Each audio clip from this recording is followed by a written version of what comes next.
Hello friends, আজকের এই ভিডিওতে আমরা পড়ব ক্লাস 11 কেমিস্ট্রির সেকেন্ড অধ্যায় পরমাণুর গঠন। এটি এই অধ্যায়ের সেকেন্ড ভিডিও। এর আগের ভিডিওতে আলোচনা হয়েছিল যে ইলেকট্রন, প্রোটন ও নিউট্রন কিভাবে আবিষ্কার হয় ও তাদের কিছু ধর্ম সম্বন্ধে। আজকের এই ভিডিওতে আমরা মূলত পরমাণুর কিছু মডেল অর্থাৎ থমসনের পরমাণু মডেল এবং রাদারফোর্ডের পরমাণু মডেল সম্বন্ধে আলোচনা করব এবং ভিডিও শেষের দিকে এই পরমাণু সম্বন্ধিত কয়েকটি টার্ম সম্বন্ধে আমরা জানব। চলো শুরু করা যাক। প্রথমে আমরা দেখব থমসনের পরমাণু মডেল। থমসনের পরমাণু মডেল।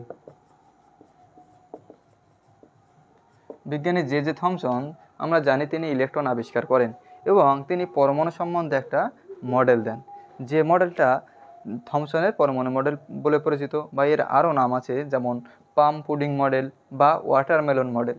চলো এই মডেলটা আসলে কি সেটা দেখি। তিনি বলেন পরমাণুটা হলো একটা গোলক, সুষম গোলক, যার সমগ্র অংশে পজিটিভ কণা যেগুলো, সেই পজিটিভ কণা সমগ্র অংশে বিস্তৃত থাকে এবং এর মধ্যবর্তী অবস্থায় এর মধ্যে বিভিন্ন জায়গায় সুষমভাবে ইলেকট্রনগুলো বিন্যস্ত থাকে। এর মধ্যবর্তী এই জায়গাগুলোতে ইলেকট্রন বিন্যস্ত থাকে সুষমভাবে। তাহলে মডেলটা কি হলো? মডেলটা হলো পরমাণু অর্থাৎ একটা ধনাত্মক কণার সুষম গোলক এবং তার মাঝে মাঝে ইলেকট্রনগুলো অর্থাৎ নেগেটিভ কণাগুলো ওর মধ্যে পোতা থাকে। এটা তোমরা যদি তরমুজ অর্ধেক কাটা অবস্থায় থাকা কল্পনা করো, তাহলে কি হবে? তরমুজের যে লাল অংশটা দেখতে পাওয়া হয় সেটা হচ্ছে তোমার পজিটিভ অর্থাৎ প্রোটন, এবং যে বীজগুলো থাকে সেই বীজগুলো হলো ইলেকট্রন। তাহলে এর যে আর দুটো নাম সেটা কি হবে? সেটা হবে পাম পুডিং মডেল বা ওয়াটারমেলন মডেল। পাম পুডিং মডেল বা ওয়াটারমেলন মডেল। তাহলে দেখো, এই যে পরমাণুর মডেল, এটা বেশি দিন স্থায়ী হয়নি, কারণ তোমরা অবশ্যই জানো যে ইলেকট্রনগুলো এরকম স্থায়ী অবস্থায় থাকে না, বা প্রোটনগুলো পরমাণুর মধ্যে এরকম সুবিন্যস্তভাবেও থাকে না। তাহলে কী হবে? এর পরবর্তী মডেলে আমাদের যেতে হবে। এর পরবর্তী মডেলটা হলো বিজ্ঞানী রাদারফোর্ডের আলফা কণা বিচ্ছুরণ করেন। তিনি আলফা কণা বিচ্ছুরণে একটা পরীক্ষা করেন এবং সেই পরীক্ষার সিদ্ধান্ত অনুযায়ী তিনি যে মডেল দেন সেটি হলো রাদারফোর্ডের পরমাণু মডেল। রাদারফোর্ডে আলফা কণা বিচ্ছুরণ পরীক্ষা। বিজ্ঞানী রাদারফোর্ড আলফা কণা বিচ্ছুরণ পরীক্ষা করেন। পরীক্ষাটা কেমন? তিনি খুবই পাতলা একটি সোনার পাত নেন, খুবই পাতলা, প্রায় 0.0004 মিলিমিটার পুরু, এবং তিনি একটা উৎস থেকে তেজস্ক্রিয় পরমাণু থেকে বা তেজস্ক্রিয় যৌগ থেকে, তিনি, এটা ছিল রেডিয়াম কার্বাইড, এখান থেকে আলফা কণা নিঃসৃত করেন এবং মাঝখানে একটা ছিদ্রযুক্ত লেডের প্লেট নেন। ছিদ্রযুক্ত লেড প্লেট কেন? কারণ এখান থেকে এই আলফা কণাগুলো এখানে গিয়ে এই ছিদ্রের মধ্য দিয়ে গিয়ে এই সোনার পাতের উপরে অ্যাটাক করছিল। তাহলে যদি সোনার পাতের উপরে এই আলফা কণা অ্যাটাক করেন এবং তিনি এই সোনার পাতের পিছনের দিকে একটা জিঙ্ক সালফাইডের পর্দা নেন, এটা হলো জিঙ্ক সালফাইড, এবং এটি ছিল সোনার পাত।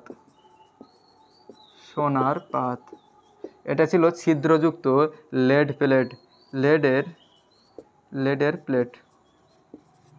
তিনি এখান থেকে কি দেখতে পান? তাহলে আবার বলি, এখানে দেখো রেডিয়াম কার্বাইড থেকে আলফা কণা বার হচ্ছে এবং এই লেড প্লেটের যে ছিদ্র ছিল সেই ছিদ্র দিয়ে সোনার পাতের উপরে অ্যাটাক করছে। এখান থেকে তিনি 3টি অবজারভেশনে আসেন। এবং এখানে দেখো এই জিঙ্ক সালফাইড নেওয়ার কারণ কি? জিঙ্ক সালফাইড হলো এর উপরে যদি এই আলফা কণাগুলো গিয়ে অ্যাটাক করে, তাহলে জিঙ্ক সালফাইডের যে অংশে এই আলফা কণাগুলো গিয়ে ধাক্কা মারবে সেই জায়গাটায় স্ফুলঙ্গের সৃষ্টি হবে, অর্থাৎ আমরা বুঝতে পারবো যে আলফা কণাগুলো কোথায় গিয়ে ধাক্কা মারছে। তাহলে দেখো এখানে কি অবজারভেশন আসছে?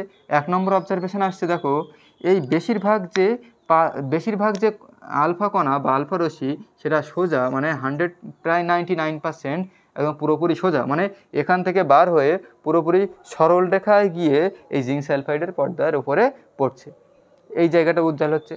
আর খুবই অল্প পরিমাণে কিছু আলফা, সেগুলো অল্প পরিমাণে বেঁকে যাচ্ছে, এবং খুবই কম, অর্থাৎ প্রায় 2000টা কণার মধ্যে একটি কণা ঠিক যে পথে যাচ্ছে সেই পথেই ফিরে আসছে। তাহলে আমরা কি পেলাম? 99% যে আলফা কণা সেটা সরাসরি সরলরেখায় চলে যাচ্ছে, এবং কিছু কণা অল্প পরিমাণে বেঁকে যাচ্ছে, এবং কিছুটা যে পথে যাচ্ছে সেই পথেই ফিরে আসছে। এই কণার সংখ্যা ছিল সবথেকে কম। তাহলে দেখো, যদি পরমাণুগুলো, সোনার পাতের পরমাণুগুলোকে যদি আমি এমন ধরি, এইগুলো যদি সোনার পাতের পরমাণু থাকে, এইগুলো যদি নিউক্লিয়াস হয়, দেখো তিনি এখানে এই জিঙ্ক সালফাইড ছিল, তাহলে কি হচ্ছিল, এই কণাগুলো এসে এরকমভাবে ভেদ করে চলে যাচ্ছিল, কণাগুলো এসে ভেদ করে আলফা কণাগুলো ভেদ করে চলে যাচ্ছে আলফা। এবং যখন কিছু কণা গিয়ে এই নিউক্লিয়াস অর্থাৎ পরমাণু নিউক্লিয়াসে গিয়ে আঘাত করছে, তখন সেই পথেই ফিরে চলে আসছে।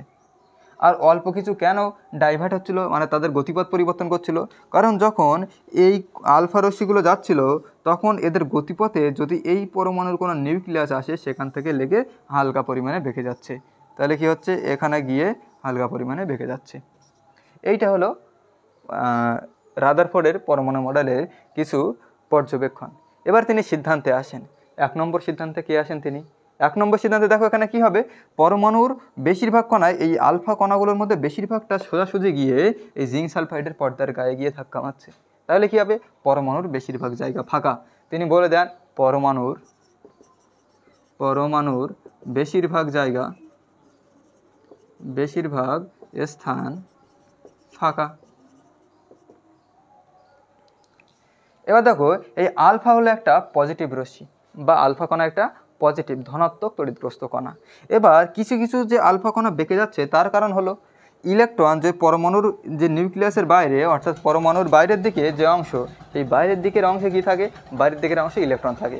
এবার ইলেকট্রন যেহেতু নেগেটিভ এবং পরমাণুর যে আলফা কণা, এই যে আলফা কণা সেটা হচ্ছে পজিটিভ, তাহলে পজিটিভ আর নেগেটিভের মধ্যে একটা আকর্ষণ বল থাকবে। সেই আকর্ষণ বলের জন্য এই আলফা কণা যখন যাচ্ছে এর পাশে যদি কোনো ইলেকট্রন থাকে সেই ইলেকট্রনের জন্য আকর্ষণ বলের জন্য কিছুটা বেঁকে যাচ্ছে, তাহলে কি হবে, পরমাণুর এখানে 2 নম্বর আমি লিখি বাইরের দিকে ইলেকট্রন অবস্থান করে, বেশিরভাগ জায়গা ফাঁকা এবং বাইরের অংশে কিছু ইলেকট্রন থাকে, বাইরের অংশে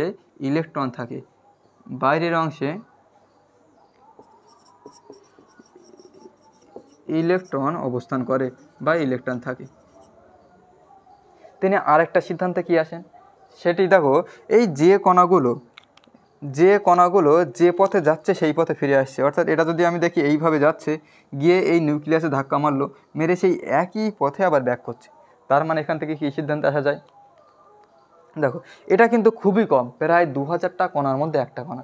তাহলে কি হচ্ছে, যদি আমি এটাকে পরমাণু ধরি, আমার এটা যদি পরমাণু নিউক্লিয়াস হয় এবং এখানে যদি পরমাণু থাকে, তাহলে এখানে আলফা কণা যাচ্ছে গিয়ে এখানে ধাক্কা লেগে বেরিয়ে আসছে, আলফা কণা কি বললাম পজিটিভ, এবার গিয়ে ধাক্কা লেগে রিপালশন করে বেরিয়ে আসবে অর্থাৎ বিকর্ষণ করে আসছে, তার মানে কি অবশ্যই এই কণাটা পজিটিভ হবে, অর্থাৎ পরমাণুর কেন্দ্রে বা পরমাণুর ঠিক মাঝখানে এমন কোনো একটা অংশ থাকবে যেখানে পজিটিভগুলো অবস্থান করবে, যার জন্য আলফা একটা পজিটিভ রশ্মি, সে গিয়ে ওই পজিটিভকে দেখে পজিটিভে ধাক্কা মেরে বিকর্ষিত হয়ে ফিরে আসছে, তাহলে তিনি ওই অংশটাকে বলেন পরমাণুর কেন্দ্রে পরমাণুর নিউক্লিয়াস থাকে, পরমাণুর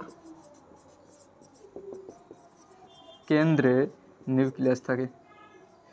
নিউক্লিয়াস এখন বলবো না, এখন এটাকে বলবো প্রোটন থাকে, পরমাণুর কেন্দ্রে প্রোটন থাকে। তাহলে কি সিদ্ধান্ত হলো, পরমাণুর বেশিরভাগ জায়গা ফাঁকা, পরমাণুর বাইরের অংশে ইলেকট্রন থাকে আর পরমাণুর কেন্দ্রে প্রোটন থাকে। এর ভিত্তিতে তিনি একটা পরমাণুর মডেল দেন।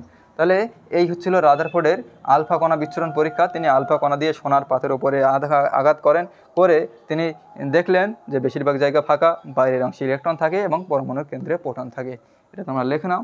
এবার আমি এর রাদারফোর্ডের পরমাণু মডেলটা সম্বন্ধে বলবো।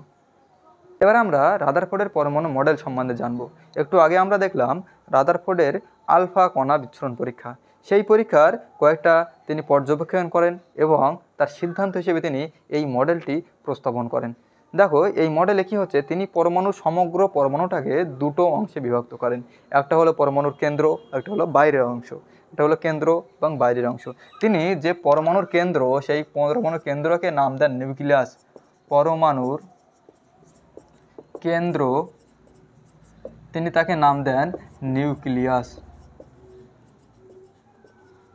এবং বাইরের অংশে কতগুলো কক্ষপথ নাম দেন এবং পরমাণু 2টো অংশ, একটা হচ্ছে পরমাণুর কেন্দ্র আর একটা হচ্ছে বহিস্থ অংশ। ঠিক আছে, তাহলে এটা যদি একটা পরমাণু হয়, টোটাল পরমাণু, তিনি পরমাণুর কেন্দ্র এবং বহিস্থ অংশ। তিনি বলেন যে এই কেন্দ্রের মধ্যে প্রোটন থাকে, অর্থাৎ নিউক্লিয়াসের মধ্যে প্রোটন থাকে। পরমাণুর নিউক্লিয়াসের মধ্যে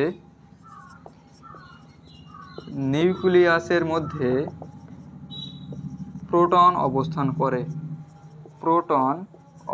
করে এবং এই যে বাইরে অর্থাৎ বহিস্থ অংশের মধ্যে নির্দিষ্ট কতগুলো কক্ষপথে ইলেকট্রনগুলো প্রচণ্ড বেগে ঘুরতে থাকে। তাহলে কি হলো? 4 নম্বরে তিনি বলেন যে বহিস্থ অংশে বা অংশে কতগুলো কক্ষপথ থাকে, সেই কক্ষপথে ইলেকট্রনগুলো ঘোরে। বহিস্থ কক্ষপথে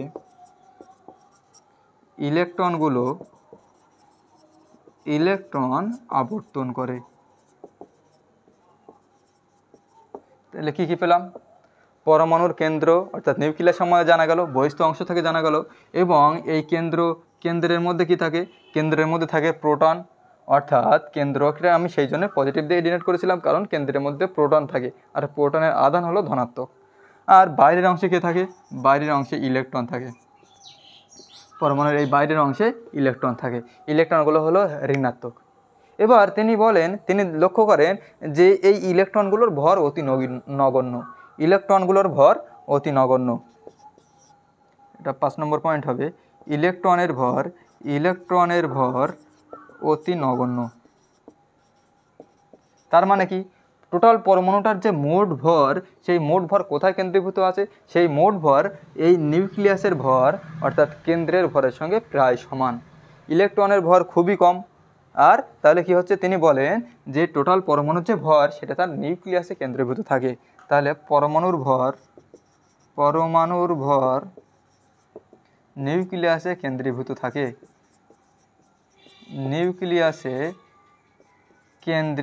থাকে। দেখো, একটু আগে আমরা আলফা কণা বিচ্ছুরণ পরীক্ষা পড়ছিলাম, যেখানে আলফা কণাগুলো গিয়ে পরমাণুর নিউক্লিয়াস থেকে ধাক্কা খেয়ে বেরিয়ে আসছিল। পরমাণুর নিউক্লিয়াস অর্থাৎ কেন্দ্রের ভর বেশি বলেই আলফা কণাগুলো ওখানে গিয়ে, আর পরমাণু কেন্দ্র কি হচ্ছে? ভর অনেক বেশি আর আধান ধনাত্মক। এই দুটো কারণের জন্যই আলফা কণাগুলো গিয়ে ওখানে ধাক্কা মেরে বেরিয়ে আসছে। এবার তিনি বলেন একটা কেন্দ্রাতিক বল সম্বন্ধে। দেখো এখানে 6 নম্বর তিনি বলেন যে ইলেকট্রনগুলো প্রচণ্ড বেগে নিউক্লিয়াসকে কেন্দ্র করে প্রদক্ষিণ করছে। ইলেকট্রনগুলো এখানে লিখি, ইলেকট্রনগুলো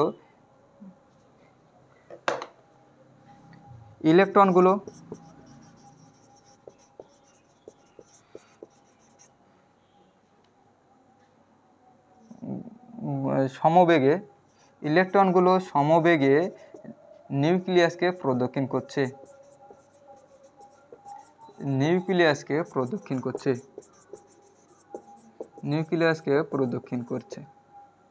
দেখো, এবার যদি নিউক্লিয়াসকে প্রদক্ষিণ করে তাহলে কি হতে পারে? এখানে দেখো, এখানে ইলেকট্রন আর এখানে নিউক্লিয়াসের ভেতরে কি আছে? প্রোটন। তাহলে ইলেকট্রন হচ্ছে নেগেটিভ চার্জ আর প্রোটনের পজিটিভ চার্জ। তাহলে ইলেকট্রন আর প্রোটনের মধ্যে একটা আকর্ষণ বল সৃষ্টি হবে। তাহলে কি হবে? একটা আকর্ষণ বল। কারণ কি? কারণ ইলেকট্রন হলো নেগেটিভ এবং প্রোটন হলো পজিটিভ। আর দেখো, এখানে আর কোনো কি বল হতে পারে? দেখো, তোমরা একটা কল্পনা করো, ধরো আমার এই পেনের উপর একটা দড়ি বাঁধলাম, তার উপরে একটা বল বাঁধলাম ভারী, এরকমভাবে ঘোরাতে আরম্ভ করলাম। তাহলে দেখবে তোমার হাতে একটা টান পড়ছে বাইরের দিকে, এখানেও ঠিক একই রকম ঘটনাটা ঘটবে। এখানে যদি নিউক্লিয়াস হয়, ইলেকট্রনটা যদি ঘুরতে শুরু করে, তাহলে ইলেকট্রনটা বাইরের দিকে একটা বেগে বাইরের দিকে ছিটকে যাওয়ার চেষ্টা করবে। আর এখানে একটা কি বললাম? এদের মধ্যে এক প্রকার আকর্ষণ বল হচ্ছে। তাহলে দুটো বল, একটা হচ্ছে নিউক্লিয়াস আর ইলেকট্রনের মধ্যে বা ইলেকট্রন প্রোটনের মধ্যে একটা আকর্ষণ বল, আর এটা কি হচ্ছে? এই ইলেকট্রন বাইরের দিকে ছিটকে যাওয়ার চেষ্টা করছে। যদি ইলেকট্রন ভি বেগে গতিশীল হয়, তাহলে ভি বেগে বাইরের দিকে যাওয়ার চেষ্টা করছে। এই দুটো বেগ। এবার দেখো, রাদারফোর্ড কি বলেছিল? নির্দিষ্ট কক্ষপথে ইলেকট্রনগুলো আবর্তনশীল। তার মানে এই কখন নির্দিষ্ট হবে? কক্ষপথটা কখন নির্দিষ্ট হবে? দেখো, যদি এই ভেতরের আকর্ষণ বলটা বেশি হয়ে যায়, তাহলে ইলেকট্রনগুলো আস্তে আস্তে নিউক্লিয়াসের কাছে এসে পড়বে। আবার যদি এই বাইরের দিকে যে বলটা কেন্দ্রাতিক বল, সেই কেন্দ্রাতিক বল যদি বেশি হয়ে যায়, তাহলে ইলেকট্রনটা বাইরের দিকে ছিটকে পড়বে। তাহলে বাইরের যে বল সেটাকে আমরা কি বলবো? কেন্দ্রাতিক বল। এবং এটাকে কি বলবো? স্থির তাড়িতিক আকর্ষণ বল বা কুলম্বীয় আকর্ষণ বল।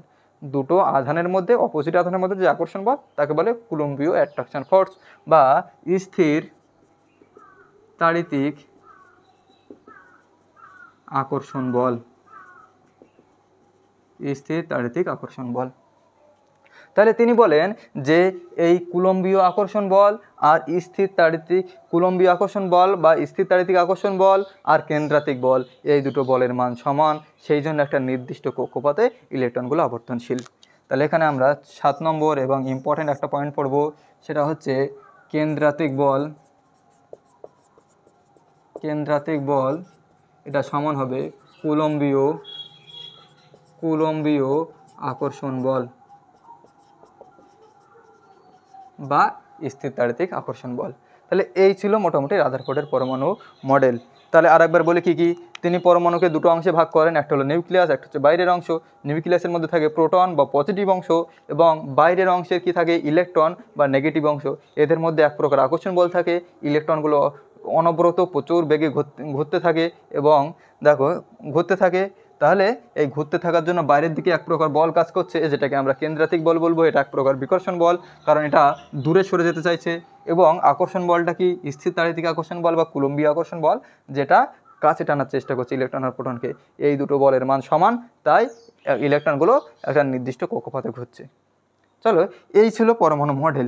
এবার আমরা এর কিছু ত্রুটি বা এই রাদারফোর্ডের পরমাণুর মডেল দিয়ে যেগুলোকে ব্যাখ্যা করা যায় না, সীমাবদ্ধতা, সেইগুলো দেখব।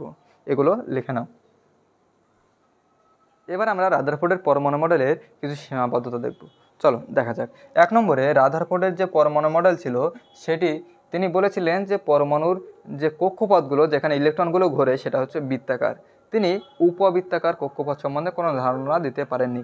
পরবর্তীকালে বিজ্ঞানী সমারফিল্ড তিনি বলেন যে পরমাণুর উপবৃত্তাকার কক্ষপথ থাকে। তাহলে এখানে উপবৃত্তাকার কক্ষপথ সম্বন্ধে তিনি ধারণা দিতে পারেননি। উপবৃত্তাকার কক্ষপথ তিনি এই ধারণা দিতে পারেননি। এবার 2 নম্বরে কী হবে। 2 নম্বরে তিনি পরমাণুর যে কক্ষপথের যে ব্যাসার্ধ এবং পরমাণুর কক্ষপথের ব্যাসার্ধ, পরমাণুর যে ঘুরছে সেই ইলেকট্রনগুলোর যে গতিশক্তি বা ইলেকট্রনের শক্তি এবং তিনি কক্ষপথের যে শক্তি সে সম্বন্ধে কোনো ধারণা দিতে পারেননি। তাহলে এখানে কী হবে, ইলেকট্রনের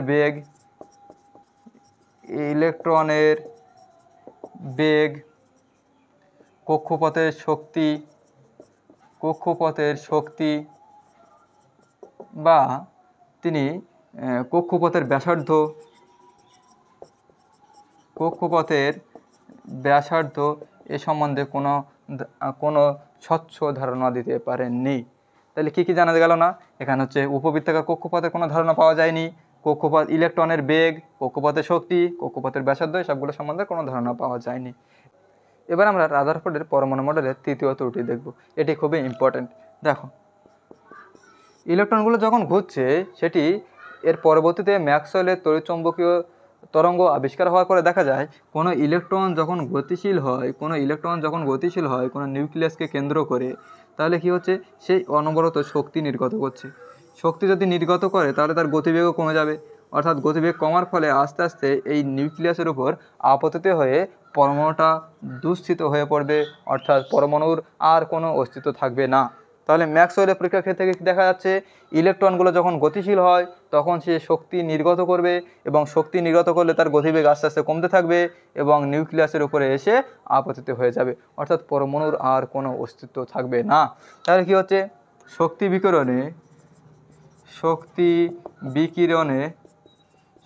বিকিরণে ইলেকট্রনের গতিবেগ কমে যাবে, ইলেকট্রনের গতিবেগ কমে গিয়ে নিউক্লিয়াসে আপতিত হয়ে পড়বে, নিউক্লিয়াসে আপতিত হবে। বিজ্ঞানী রাদারফোর্ড এই সম্বন্ধে কোনো ধরনের ব্যাখ্যা দিতে পারেননি। অর্থাৎ কি হলো, পরমাণুর ইলেকট্রন যখন গতিশীল হবে শক্তি নির্গত করবে এবং আস্তে আস্তে এসে নিউক্লিয়াসের উপর আপতিত হবে। এরপরে যেটা 4 নম্বর পয়েন্ট, সেটিও খুব ইম্পর্টেন্ট সীমাবদ্ধতা, সেটা হলো যদি এই শক্তি নির্গত হয়, এই শক্তিকে যদি বর্ণালী আকারে পাওয়া যায়, তাহলে এই শক্তিটা দেখো কন্টিনিউয়াসভাবে কমে যাচ্ছে, শক্তিটা কন্টিনিউয়াসভাবে শক্তি ছেড়ে দিচ্ছে, শক্তির বিকিরণ হচ্ছে। অর্থাৎ যদি এই শক্তির সাপেক্ষে আমরা বর্ণালী পাই, সেই বর্ণালীটা নিরবিচ্ছিন্ন হওয়ার কথা, কিন্তু বর্ণালীটা দেখা যায় নিরবিচ্ছিন্ন না হয়ে তোমার রেখা বর্ণালী পাওয়া যাচ্ছে বা বিচ্ছিন্ন বর্ণালী পাওয়া যাচ্ছে। এই বর্ণালী নিরবিচ্ছিন্ন বা রেখা বর্ণালী, বিচ্ছিন্ন বর্ণালী, এগুলোর পরের ভিডিওতে তোমরা জানতে পারবে। তাহলে কি হলো নিরবিচ্ছিন্ন বর্ণালী না পাওয়া গিয়ে নিরবিচ্ছিন্ন বর্ণালী পাওয়া যায় না, কি বর্ণালী পাওয়া যায়? বিচ্ছিন্ন বর্ণালী। যখন এটা আমরা হাইড্রোজেন রেখা বর্ণালী পড়বো তখন খুব সহজেই এটা বুঝতে পারবে। দেখো তাহলে কী কী সীমাবদ্ধতা পাওয়া গেল? কক্ষপথগুলো উপবৃত্তাকার, এই সম্বন্ধে কোনো ব্যাখ্যা দিতে পারেনি। ইলেকট্রনের বেগ, কক্ষপথের শক্তি, কক্ষপথের ব্যাসার্ধ, এই সম্বন্ধে কোনো ধারণা পাওয়া যায়নি। শক্তি বিকিরণের ফলে গতিবেগ যদি কমে যায় তাহলে নিউক্লিয়াসের ওপরে ইলেকট্রন আপতিত হয়ে নিউক্লিয়াসটা মানে পরমাণুর অস্তিত্বই থাকবে না, সেই বিষয়ে রাদারফোর্ড কোনো ব্যাখ্যা দিতে পারেননি। এবং যদি এই শক্তির বিকিরণ হয় তাহলে নিরবিচ্ছিন্ন যদি কন্টিনিউয়াস শক্তির বিকিরণ হয় তাহলে নিরবিচ্ছিন্ন বর্ণালী পাওয়ার কথা, কিন্তু বিচ্ছিন্ন বর্ণালী পাওয়া যায়। এই ছিল রাদারফোর্ডের পরমাণু মডেলের সীমাবদ্ধতা, যার মধ্যে এই উপবৃত্তাকার কক্ষপথ সম্বন্ধে পরবর্তীতে তিনি ধারণা দেন বিজ্ঞানী সমারফিল্ড, এবং ইলেকট্রনের বেগ, কক্ষপথের শক্তি, কক্ষপথের ব্যাসার্ধ, এসবগুলো আমরা বোরের পরমাণু মডেল বা বোর পস্টুলেটস থেকে আমরা জানতে পারবো। এবং এই বর্ণালীগুলো আমরা যখন কোয়ান্টাম মেকানিক্সের মধ্যে এইগুলোর খুব ভালোভাবে ব্যাখ্যা করা আছে।